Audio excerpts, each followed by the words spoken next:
In this tutorial, we are going to create a more advanced version of the domino we created earlier. Unlike the simple version, this one fully supports motion blur, so it is ready to be rendered and used in a video. But it also has a couple of other new features.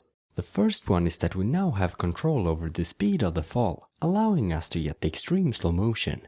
When set at 1, it has the same speed as the simple domino.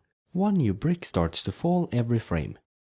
If we decrease it, it falls slower. The other big difference is what the line looks like when we change the shape. In the simple version, the bricks themselves bend to follow the curve, getting distorted. But now in the new version, the bricks keep their shape at all times. In a sharp curve, you can see how the bricks spreads out when they fall, making it look much more realistic. So, that's it. Let's get started.